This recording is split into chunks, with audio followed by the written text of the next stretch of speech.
Hi everybody, I'm Tommy Scoville and this is the Tommy Scoville Show. This is my brother Johnny. He has a pepper channel called Chase the Heat. But today we're going to be talking about addiction, about Johnny's overcoming alcoholism or drinking problem. I know alcoholism is a term that stings, isn't it? It is what it is. It is what it is. Owning it's owning it. Yep, and you know, for You those can of church it up, but it is what it is. I mean, and for those of you who watch Chase the Heat, you've heard him talk about this. There was one video that you know, where he admitted to the world that you know, that you had a drinking problem, and it's my favorite video. It's probably the one you're the most uncomfortable in, but it's really an inspirational video. I got a few questions that I just want to answer, and look, to make you feel better, before we get going on to your problem, just briefly. Once we start getting sober and we start owning our past, one of the things that most of us don't do is we tend to focus, especially as addicts, on us and only on us. So when I come on here and I say that I own my past, that, you know, I broke the law, I went to prison, everybody went to prison with me. And it's something that I think that people lose sight of. When you're an addict or you're a user, you're not the only person that's affected by this. It's really, so just for the help of me and my past, what was it like having your younger brother in prison? oh man, I didn't think you were going to ask that. Yeah. It was a drag. I mean, it's hard. You and I were very, we're very, very close. And one of those things, when you cry, I taste salt. Yeah. So, it was excruciating. It's hard. I can't even describe how bad it was at first. I mean, it never gets easy, but it's like when someone dies, you never get over it. Right. You learn to live with it. So I never ever got over you being in there. I learned to live with it. And you know the importance of owning your past. I know that I lost 7 Christmases, and when you're in prison, you think, wow, this is the most depressing month. Sobriety in prison during the month of December is white knuckle. It's every second. It's not minute. It's not day by day. You're living, minute by minute, talking to God and trying to get through the next 5 minutes. But I lost 7 Christmases I could have spent with my dad, and I lost 7 Christmases I could have spent with my kids. But I think we lose sight of what our addictions do to everybody around us. And since I'm gonna make you uncomfortable, I thought I would start with that. Make myself a little uncomfortable. And I need to own that. If this stuff sneaks up on you at a later date, one of the reasons that I sort of pound the whole own it thing is because if this realization comes to you later in life and that guilt starts coming in, take care of that guilt as you're learning to get sober, because down the road, it's one of the fastest triggers that will get a person to drink, because our drugs, our booze, whatever your substance is, will take away guilt. You're better off to deal with the guilt. So, at what point, I got a question for you. Yeah. Obviously, you drank in college, right? You partied in college, you were in a fraternity, whatever. But at what point did you realize that this was a problem? That it wasn't just, you're having some beers or you're drinking. When did you know that it was an issue? Pulling the trigger saying I'm not doing it anymore is never the moment. Right. A long time earlier. Yeah. I don't know. I think for a long, long time I knew it was an issue. A long time. Even if you have it under control, it's still something that's an issue. So for a long time. Yeah, for real. And it's funny, you mentioned that, like when someone goes to war and serves in the military, their family serves. When someone serves time, they serve. Serving is serving. Sure. And just like when I drink too much, it affects everybody around me. No and question. I mean this, that a big reason I quit was for everybody around me, for all I had done to them. Well, and I did it for me, obviously, but everybody around me was a big motivator. And here's something that, I don't know that you and I ever discussed, we may as well do it in front of the entire world, but one of the, I always say this isn't a religious channel, but, God is a huge influence in my life, and I don't deny that either. But I talked to Mama Scoville the day that you told me you were going to get sober. I called Johnny. This is a true story. She was the first person I told. I called Johnny to tell him that I thought that he needed to quit. I had talked to my mom earlier in the day, and she said, he's bad off. Like this, you need to talk to him. Maybe he'll listen to you. And I called on the phone. This is a true story. Before I got 2 words out, I said, Johnny, how you doing? You said, I got a drinking problem, man. I got to quit. Well, the fight I did not get even to the... I had already spoken to Mom. Yeah, I didn't realize that at the time. But so when I called home, she said, you already talked to him? I said, when I called, she said, no, he had talked to me. So it was sort of like, you know, everything sort of came together. I could go over horror stories about all your drinking. The couple of things, I don't want to do that, but one of the things that I do want to, you know, because you weren't one of those fall down, pass out, you know, I blacked out 3 weeks at a time. You were just a consistent everyday drinker. But you mentioned once about filming. You know what I'm talking about? Oh, yeah, sure. So, well, you know, that was one of the, feeling like a fraud.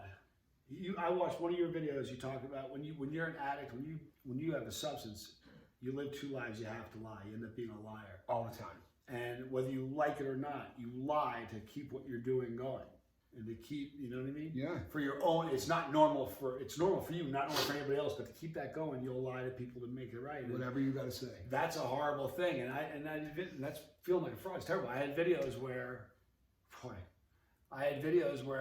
I'd be eating peppers and right here was a beer. Like literally right, like here's the camera edge, right there was the beer. And you know, there were times, I told you this, I never shared it with you guys, but there were times where I'd make a video, and when the video was over, the comments that you guys would leave were like the most amazing comments. And I would sit there and read the comments and cry. Yeah, I believe that. That makes like perfect sense. A fraud. And where you guys saw me and where I really was, that division, that gap was violent. It was so far apart. Well, and you know what? While we're get through a couple of tough ones, I mean, let's be honest too. There were a few videos where the world knew that Johnny Scoville, and you'd look at the comment section and someone would say, "Boy, Johnny was hammered." Well, one video, there's only one video where I deactivated comments, and it's that video. Yeah, and I didn't want to take it down because its history is part of what's going on, and it's owning it. Yeah, but I didn't want to read the comments, and I can't hide. In fact, want to say something funny? Every once in a while, you go back and watch it. No, I don't. But somebody will watch it. This morning, I can pull it up right now and show you. I believe it. Said, I just watched a video of you from 3 years ago. It made me so sad. But at the same time, it made me very happy. When I read comments like that, it's a drag. It's at the same time it's nice. It's like a knife, and it's awful. But that's what it's all about. I mean, that really is. And one of the things about the channel when I first started mine, you know, so many people said, or when I talked about it, remember when I first posted about my criminal past on Instagram, people said, "Man, you don't know anybody that." I owed me that. Yeah. You know, it was about admitting your faults. You know, when you do a 12-step program, one of the steps is that you confess your faults, your sins, you know, to one other person or whatever. This thing here, you become so accountable. Right. You know, when you were talking about the comments, when people say, "Boy, you know, you're really helping me," you got to feel like the scum of the earth to say, "Yeah, I'm really doing that." Well, I would say all the time that Chase Heat was about running at your problems instead of running away from them. And I would literally say on a video, it's about running at your problems. I turn the camera off and run towards mine, or run away from mine. And that's the fraudulent part that made me feel like such a coward. Well, and here's the part this is the part of your story that you find so unique, and I promise you it's not as unique as you think. And it's going to make me look like I'm really astute and I know what I'm doing. So let's talk about, most people quit, and regardless of what your drug of choice is, whether it's alcohol or it's a chemical, but when you quit, there's that period of time where it is unbearable. It's all you can think about, and it's all encompassing, and you're just white knuckling it. So when you put down the bottle, what was the experience like when you quit? I feel bad even talking about it, because here's the thing: I've had so many people. I didn't say when I stopped drinking, like, "Hey guys, it's one weekend." I never told the channel. I told the channel 1 year. Yeah, a year after. So I never, I've had so many people since then come to me and say, even last week, I'm struggling. Will you help me? And I say the same thing all the time. I feel like I'm the wrong person to ask, because to me it was like a light switch. I decided I wasn't going to drink anymore. I told my kids, told my parents, I told you, and I never craved it, never had a yearning, never once wanted to reach for it, not even when Dad died. And I feel guilty because I know that's not the experience that people have. Number one, not only should you not feel guilty, but pay attention, right? Because I'm going to tell you exactly why that happened. I'm not trying to sound like a guru or the smartest man on the planet, but I can tell you exactly why that happened.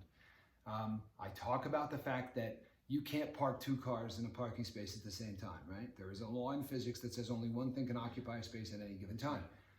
Inside the brain, and I've said this, if you're sitting at home and you're doing absolutely nothing, your brain is going to go right back to its best friend, which was coke, heroin, pills, booze, right? The reason that that you had the experience you did, aside from God, which I'm not going to hammer, on a non-religious channel, of course, but aside from that, you were the busiest man alive. So you quit drinking. You had chased the heat you were really just blowing up, and it was nonstop. You were doing 3 videos a day, right? And you didn't give yourself downtime. Pay attention, because I promise you, people, this is why they say when you quit, get a hobby, right? Start exercising. They're not saying all of these things because, granted, hobbies are good things. Exercising is great. It's going to make the temple better. But what it's doing is chunking up periods of time all day long. As an addict, if you can structure in 8 hours during your day that you are thinking about something else, you cannot think about the both of them at the same time. It's the truth. And so as much as it feels like a very unique experience to you, it's not. I've already talked to so many people who said, you know what, I quit, and I'm astonished at how easy it was. But I've never talked to one of those people who said, I sit around the house all day long and I don't think about it. Right. Those are people that don't sit around the house all day long. I mean, you don't have a job, fine. Go rake the backyard, do whatever you do. Something just occurred to me. I didn't interrupt you. Yeah. You know, I struggle with the whole legend thing. I think that's part of it. Because when all that people start calling me a legend, saying how great it was, I was at the height of me being a hypocrite. Sure. Like my hypocrisy was like raging. Right. You know, and I wasn't professing to be something. I was just saying, write your problems. I was never saying, I don't know. It's interesting.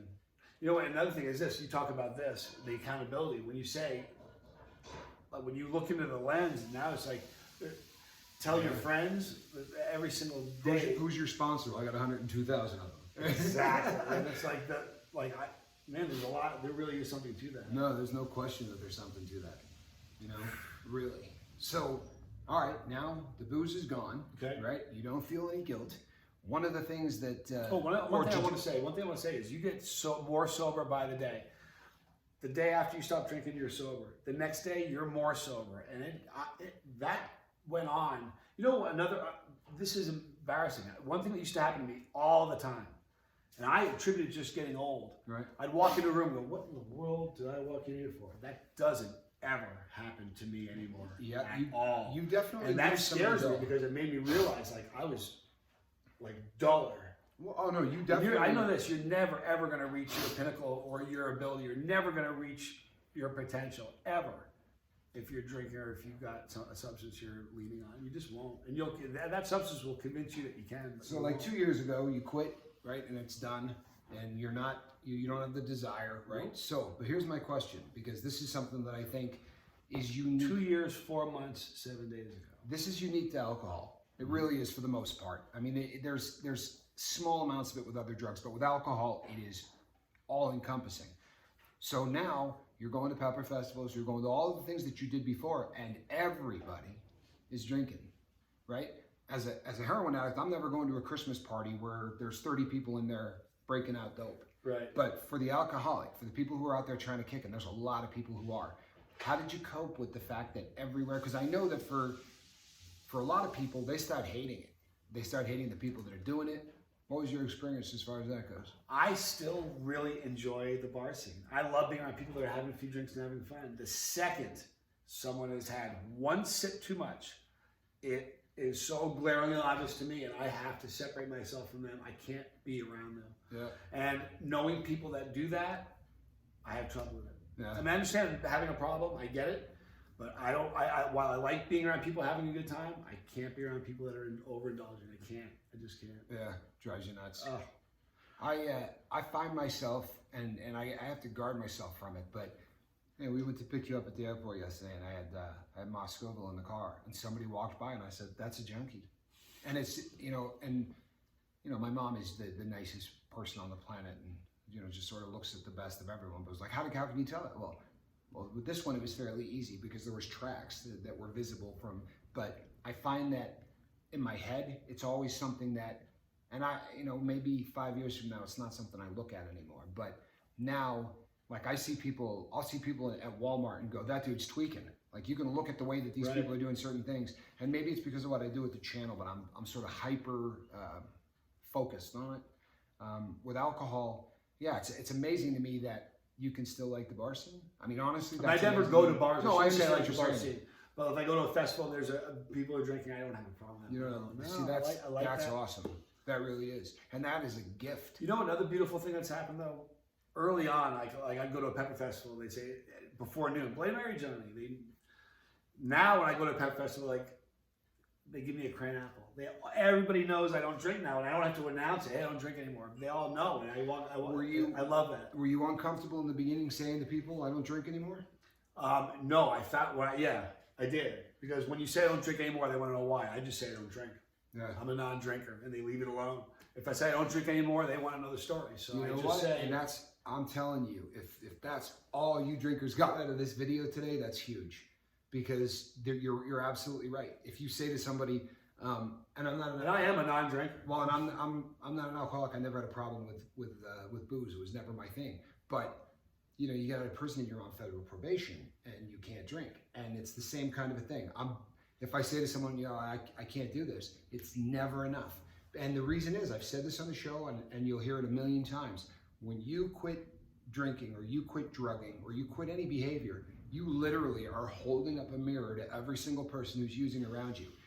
You will find that you lose friends who are addicts, not because you treat them differently, but because they look at you and see every single thing they need to fix, for real. And the better you get, you know what I mean? The more that you really have your life together, you will be resented by people who are still in the life, and it's the jealousy thing. And honestly, we need to learn to get really good at communicating with those people, right? Right. And the 12th step of Alcoholics Anonymous is NyQuil. I've told that joke so many times. I've told that joke so many times that I was about to. The 12th step of AA or NA says, having found a spiritual awakening through this, we feel the need to take it to others. And I think that there are so many people who work the 11 steps. You know, they have no desire whatsoever to work that 12th. And I've told you I'm not a huge fan of 12-step programs. I think that there are steps in there that are just, in my opinion, and look, and I give them credit because they changed the world. You know, prior to 2 alcoholics saying we can fix this, the medical community didn't believe it could be fixed, right? So they did amazing things. But I think that there are steps, and I think that the way that they're written in some ways are dangerous. You know what I mean? The making amends, they always say, you know, where you're not going to injure people. I promise you the addict doesn't read that. And I have seen so many times where to own it and to unburden yourself, they have ruined people by coming up to them and saying, by the way, that time, you know, I got so drunk I made a pass at your wife, right? Like did these kind of confessions that just, I'm sorry, don't need to be said. Right. Like that amends didn't need to happen. The wife said, no, hey, get away from me. Look, that doesn't need to happen. You don't need to go and unburden yourself to this, in my opinion, right? And it's always just my opinion. Well, too often that step is volunteering things that hurt for no reason. You're hurting, and you're hurting other, and in the to make you feel good. Well, and in the head of the addict, it always says, you know, where you're not going to injure. People always go, oh, you know what? She didn't do anything anyway. This isn't going to be an injury. What you don't realize is she may have chosen to never mention to her husband that you did this, right? Out of kindness to you, it never went far, and she just thought, nah, he was drunk. Right. Now you do this to unburden, and that husband goes back and goes, he hit on you and you didn't tell me? This guy made a pass at you? And that's just the ripple goes wide. And it just, for real, the ripple goes so wide. And that's one example. So there are steps that personally I don't work, right? But boy, do I work that last one. I mean, it's pretty obvious by what I do. Well, and it is. And you're going to affect so many. It's amazing. Because I can tell you something. I had no intent. I did that video, the I'm Sober video, because I had to. Right. It was awful. Oh, and it's obvious because it's the only video that, and it's one of the reasons I knew I knew for 365 days I was going to make that video. Yeah. Well, and you're so uncomfortable in it. And I'm not saying this to be a jerk, but when someone is that uncomfortable on film, there's only a couple of things going on, right? And one of them is just raw honesty. And you just don't see it. Like it doesn't happen. But one of the consequences of that, so many people have said, I'm not drinking anymore. I get emails on the regular, people sober dates. Yeah. If they stumble, they tell me. And it's like, and that wasn't the intention. So because that's happened with what we chase the heat. I know what's coming, what you're going to do. Well, and you know what? I don't think I've ever said this on film. And you know, people, when you guys got to know me, right, through Chase the Heat, you didn't know. You know, we came out and we had mentioned that I was a heroin addict, but you didn't know I'd been to prison, and you didn't know what I had been to prison for. And I remember having a conversation with you, and it was right before basically pulling the trigger. And I said, my fear was, more than anything, was how this could injure Chase the Heat. And I know you guys showed up for dirt, and I always said, like from the first show, if you're looking for dirt, you're going to bum out, because when you find out who he is, it's going to be worse. I'm not trying to make you uncomfortable, but I said, you know, I may, and there's a point to this, so listen, because I said, you know, the last thing in the world I want to do is hurt what you've built in any way. You know, really think about this. And my brother said, I don't care. He said, I eat peppers, and what you're talking about doing is important. If it's destroyed it, I wouldn't care. But the reason I'm saying that is not just to make you feel uncomfortable for being a good guy. I'm saying that because when you say I'm just eating peppers, how many people have said I got sober because of this? How many people have said I come for the positive? And take this away from this video, people. If you're a plumber, if you're a carpenter, you can affect the world in how you treat people, regardless of what you do.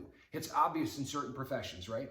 If you're a school teacher, right? Or you work with people in that capacity where obviously it's life-changing if you're super positive. But you can think to yourself, I'm a construction worker. You know what I mean? No.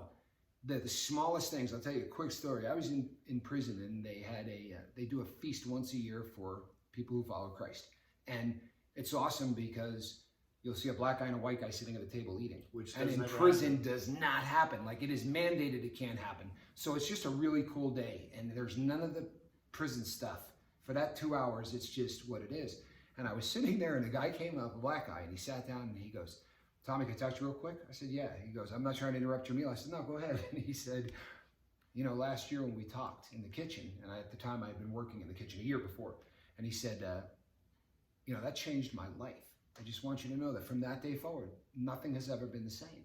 And I never got a chance to thank you, but it is the most, you know, pivotal thing that ever happened. And I said, wow, thank you, you know, and I shook his hand, and he walked away.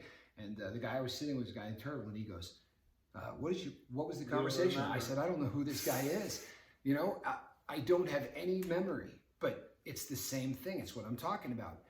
I was a kitchen worker in a prison. It was not a conversation about God. It was not a conversation about, because there was never really time for that. It was whatever it was, it took 4 minutes.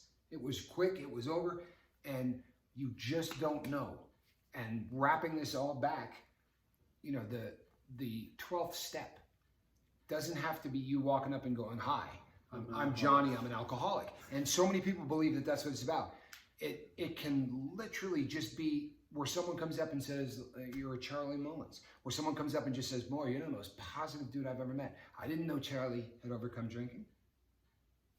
No one knows Charlie, you know what I mean? Like, we've talked about it, he doesn't have a problem with me sharing it, but no one will know that. He's just the most positive cat you've ever met. And in a future episode, by the way, I'll be talking a lot about Charlie, because if you hear the things that this man has overcome, but in a comment section, if you're doing the right thing, if you're living the right life, and if you're being positive, you are going to have an opportunity where someone goes, man, you're the most positive cat I've ever met. What's your story? And I'm an alcoholic. I've had people say, need to know what's going on with you. Yep. And I'm an alcoholic, and I'm a recovering drug addict. You don't have to wear a t-shirt that says I'm an addict. A lot of people feel like they need to do that. Today, it doesn't matter who it is, but we saw a post today, and the post basically just said, you know, I'm so-and-so, I'm an addict. If you need that in the first 6 months to get sober, I think that's great. But I did a show on labels, and the labels from your past really kind of need to be the labels from your past. That was a great episode. You know, I love that one. Yeah, there's nothing wrong with labels. People, even in the comment section, I got a couple of comments where I thought, I wonder if this dude actually watched this, or he just looked at the title. Because, yeah, labels stink when you say, well, that person's a this. That's obviously not what I'm talking about. But if you say, I'm going to be a good father, when you read Andrew Eats, you know who Andrew is, and he's in the community. But Andrew's been sober just about the exact number of days I've had a channel, which is cool. But he left a comment that said, and one of his kids said, I really like the new daddy. I mean, if that doesn't put a lump in your throat, but that's a label, right? New dad is a label. and it's one that you would be a lot cooler to say to people than addict, right? Not, I'm Andrew, I'm an addict, I'm a new dad, right? If you can be a new creation, but it's very difficult to be a new creation if you're drinking every day, all day long. Now, we know the statistics of the odds of somebody listening to me for 45 minutes, even if I have you here. The odds of people listening to me for 45 minutes, if I have you here, are considerably better. But I don't want to run too much longer. But I got a couple more questions to wind this out. Drugs was never your thing, right? So alcohol was really the push. Do you find, with 2 years behind you, you've never been tempted? You've never thought? No, and to be real, if we're going to talk about owning it, I've done them all. No, but drugs wasn't my thing. There isn't one I haven't tried. No, my point was it never owned you. Right. Yeah. No, there's never been a moment. There really hasn't. There hasn't. And I went to Belgium. They're known for the greatest beer in the world, and everybody was drinking beer. I got a non-alcoholic, and even then, the non-alcoholic it didn't taste good. Right. I just not that. They don't make really good non-alcoholic beers, though. They really don't.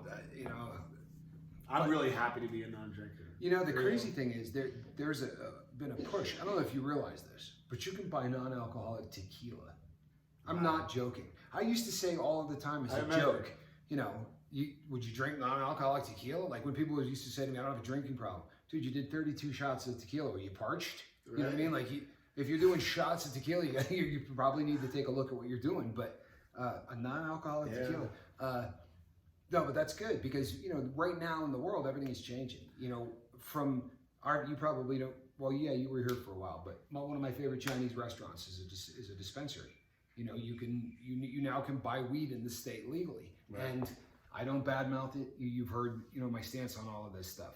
It's not for me, but I don't judge people that want to smoke it. Honestly, I've always viewed it almost as something that is not a huge thing, but there's a term, and I want your opinion on it because it's a term that used to mean something different to me now. What do you think of the term recreational drugs? That's something I'm not sure. I have to really ponder and think about it. Well, most people haven't, which is why, I think, let me put it this way. I have so many friends who say they drink socially. And what they think is social drinking, when I look back and go, you have a drinking problem. That's not my call to make. I arrived at my problem on my own. Nobody told me to do it. So somebody has to arrive. But I think a lot of people that say they do recreational drugs have problems as well. I was about to say this. Because I think you can do weed recreationally. You can't do cocaine recreationally. You can't do meth recreationally or heroin recreationally. There are certain drugs for sure that but as much as you can't. Do you know how many people today are out there who are going to eat 2 Adderalls because it's going to help them clean the kitchen, or they're going to eat 2 Ritalin or snort 2 Ritalin because they need to study for a test? And it is one of the most abused drugs in college because it helps with studying. I really detest the term recreational drugs, and I didn't used to, but I detest it. Really? Because recreation, what you're saying is, you're going to go out and play some tennis? I'm just going to do a little blow, right? Like I'm a recreational drug user. You're going to go shoot some hoops, you're going to play some golf, I'm going to do a little meth, right? That's my recreation. Right. And remember the words mean things? Okay. Right. Words mean things. And if you repeat something over and over again, right? You absolutely convince yourself, and you program yourself. We've talked about social drinking. I think is very similar to recreational drugs. Absolutely. Now, are there social drinkers? Absolutely. You betcha. There are people who drink only in social situations, and I never want anybody watching this. Pay attention. I never want anybody watching this to think I'm trying to say to people, you better never drink again as long as you live. If you don't have a drinking problem, I've had, since coming back to Reno, I think I've had 2 beers. I really like the taste of beer, but I'm not a guy that likes the feeling of more than 2 beers, which is a blessing because obviously with my personality. It's a good thing you don't. Right. It's a good thing that I don't, for real. But you said earlier, one of the first questions that I asked you, and there was a reason for it, was, and it all ties in, was when I said, how long did you know you had a problem? Because when you say the person tells you that they're a social drinker, trust me, they know, right? But The option is, if they say, well, I'm just a social drinker, the other option is owning it, right? Oh, I'm out of control. Take a couple decades to Yeah. figure that Oh, out. I'm out of control. Right. Yeah, the way I drink, Can't stop. You wouldn't believe it. You know, if I open a bottle, I just throw the cap away because I'm finishing that thing. And I know people like that. I was with a girl, and there's no reason to say her name or anything else, but you know, I was with a girl who drank a fifth a day, every single day, and she weighed 127 pounds. Yeah, but she would take the cap off of a bottle of whatever. That was the other thing that didn't matter. She'd go to the liquor store and say, what's on sale? Because there was nothing, there was no flavor, taste, mixing. Well, what booze is cheap? But she would take the cap off of a bottle and throw it in the trash off a fifth, right? Because there was no way she was putting the top back on. But kind of brings up an interesting point. Unlike other drugs, alcohol has a very, very unique thing among the people who abuse it. And I want everyone to think about this if you're an alcoholic, because there are different types of alcoholics. You were, unlike the woman that we're talking about, who would literally drink until she passed out, right? If she was staying at your house, you were going to have to pick her up off of the toilet and put her to bed because she was going to pass out going to the bathroom at about 9:30 at night. And that was just her life. And there are alcoholics who, the second they crack one, they're going to drink. These are the people who you go, come on, let's leave. They can't leave because there's this much in that glass. And they are not going to leave the table with booze in the glass. They do not have the capacity. So there are those alcoholics. And then there are people who, no problem, they leave that drink there, but they're going to drink 365 days a year, every single year until they die. The trouble with that phenomenon is that many alcoholics who drink every single day but only drink 4 beers only look at the guy that passes out and say, well, that dude's got a problem. You know, I drank. So right. you had the benefit. Levels. Well, and you had the benefit of realizing there are, and it's not the rule, it is the exception, but there are people out there who literally don't think that they're an alcoholic because, look, I go to work, right? I've never had a DWI and I would drink 6-7 beers a day. Well, I was thinking if you go to a bar and went to a bar every night for a week just as an observer and just took a picture of who was in there, those people work every day, yep. but they're in the bar every day. Yep. They're functioning, you know, they're it's rough. I'm so glad I don't drink. And they would call themselves recreational or social drinkers. If people, like I said, I never tell anybody, you know, you need to quit, but one of the reasons that I wanted Johnny to do this, it wasn't obviously not to embarrass you or anything else, but I want people to honestly take a look at where they're at in life. And here's something that he brings up that's an excellent point. If in the last 300 days you went to a bar 290 of them, you probably have a problem.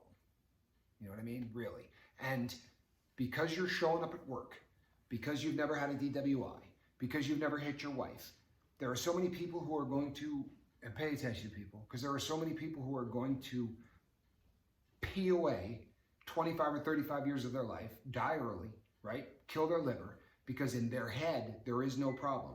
Folks, just because you don't have a DWI doesn't mean you're not living the least best life you could have. If you want to live your best life, you're not doing it going to a bar 300 days a year. I'm sorry. Yeah. You know, when you're in college and you go to a bar 5 nights a week, you know, there is a period of time in most people's lives, and I'm not saying it's okay. What I'm saying is most people outgrow it. But most people had a period of time where, I mean, I remember the Jay Larkins days where there was a club that we used to go to, and I don't remember how many nights we missed. Like, we went there a lot. And they had a triple power hour. Oh, I remember that. But here's the thing, too. Like I say, you know, it's not something I really, but how many times have you and I hit each other in life? And how many times have you removed the booze, right? That anytime, no. And it's tough looking back on, right? These are never, because obviously we're super close, but there were times that we swung at each other. And every time it was a liquor thing. I could not be happier that you're sober. Well, I'm happy. I think that's one of the reasons people don't want to give up something, because they're not gonna have fun. They're gonna miss out on it. I have so much more fun now than I ever did drinking. And was there ever a period of time when you didn't? What do you mean? I mean, you quit drinking. Was there that period? No. It was instantaneous. Happier. Pay attention, because once again, I'm sorry. As I always say, I'm not a guru and I'm not the smartest guy in the world. This one I nailed, so pay attention. Downtime is the absolute enemy if you're trying to stay sober. It is the absolute enemy. You picture a table in your mind, right? And on that table, you have things set up. If you clear that table off, your addiction is going to park in the middle of it, and it's going to get you to the liquor store. It is going to get you to call the dope dealer. It's going to get you to do whatever you do. If you fill that table with all kinds of stuff, there is no room to put that on, right? Do not have an empty table in your head. It is the most dangerous thing in the entire world. It really, really is. And I'm going to leave with one last thought, because I'm not putting anybody on the spot, but there's a guy that I've been working with, and he's really struggling. He said, I just want to get through one day, because he just can't seem to do it. And he said, you know, I'm tempted to give somebody my debit card. You know what I mean? Just so I don't have money on me. He goes, I know that sounds insane. I said, what sounds insane is that you're carrying your debit card, right? That's what sounds insane. People, if you're to that level, right? When Cortez hit the new world, he set his ships on fire, right? Because he knew that the first sign of rain, right? The first sign that crops didn't go well, everybody there was going to go, on the boats. This is stupid. We're going back to Europe. What were we thinking? This place sucks. Right. They burned the boats. I had a friend that quit heroin. It's a true story. And he said to me, can you do me a favor? I said, sure. And I was still using. I said, what do you want me to do? He said, I want you to call these 3 numbers. And it's my connections too. And I want you to tell them I'm working with the cops. Wow. I want you to tell them I'm a rat. Wow. I want to tell you something. That's burning your bridge, right? That is, he did not want the capacity. And I said to him, you sure you want to do this? He goes, they're not going to kill me. It's not that crowd. He goes, but they're going to tell every other dope dealer. And this guy could not get a bag. Good. Well, you know, if if you're all in, nothing is too extreme. If you want to quit, don't think to yourself, I'm thinking of giving someone my debit card, but that's just stupid. No. The fact that you thought it is genius. Get the money out of your pocket. You can't buy booze if you don't have cash, right? Eliminate things that are so obvious that don't walk around with $20 in your pocket. It's going to burn a hole in it. It's not, people don't realize this. I remember once with my friend Jack, and we were sitting around, and the local heroin dealer had just gotten busted. In fact, it made the news. It was right around Halloween. He got busted with 28 pounds of heroin. That was the entire city. This man literally supplied the entire city. Junkies were going to California to try to get stuff, but I was sitting with Jack, and he had a $100 bill on the counter, and he picked it up and went like this, put it by his nose. He goes, this is worthless. It does nothing. It's fine. Well, and it's the truth. You get to a point where a $20 bill isn't a $20 bill. It's how many beers. I mean, that's really what it gets. Wow. Get the debit card out of your pocket, right? Don't carry it with you. There is nothing too extreme. Please keep coming back here, right?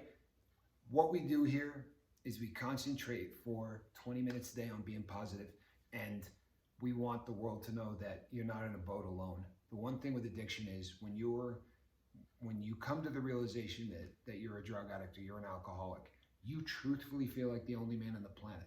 Not that you're the only person that uses, because everybody you know uses, but you're like, I'm the only dude that's enlightened. I realize that I need to quit this. Nobody else realizes they need to, and instantly you are just so alone in a room full of 500. Come back here, you're not alone. Everybody here is in the same boat. We've all been through it, and I promise you people, I'm gonna beat this to death. But if you feel like going to the liquor store, and you come to this comment section and type in, I feel like going to the liquor store. Watch what's going to happen. Watch what's going to happen. People are going to put their phone numbers up there. People are going to do whatever they can because we have all been there. So I really appreciate you coming on here, man. Thank you. And proud of you. Keep it up. Well, and you helped people today, I promise you. Because you know how many people out there literally feel guilty? People, if you're feeling guilty today because your quitting was too easy, thank God, literally, that it wasn't. And, let other people know that you kept yourself busy, because if it was easy, that's exactly what you did. Fill your time, no idle time. If you dig this channel, please hit subscribe. A lot of people have been doing it. We've had a great couple of days. Share it with people. Absolutely. Share it with people. It's a spark right now. We would like it to be a forest fire that covers the entire country. If we can knock that much of this drug trade down, then we won the lottery and we left the earth a better place than we found it. Thank you so much. I will be back tomorrow, same bat time, same bat channel. Unfortunately, I will probably smell like fish. Yes, and you will. Let it be said, the only reason I'm doing that, folks, I want one more digit on the count. For those Here's of the you who deal. know, why would you do that? We're going to get them to 1,000. Well, and that's I said in this morning's video, the only reason I agreed to eat this foul fish is because Johnny said to me, I promise you, you're going to add another digit on that. There's not much I wouldn't do to grow this message. And I'm going to prove that tomorrow with that ugly fish. Look. Oh, come over here and show that Scoville just did this one from the corner. All right.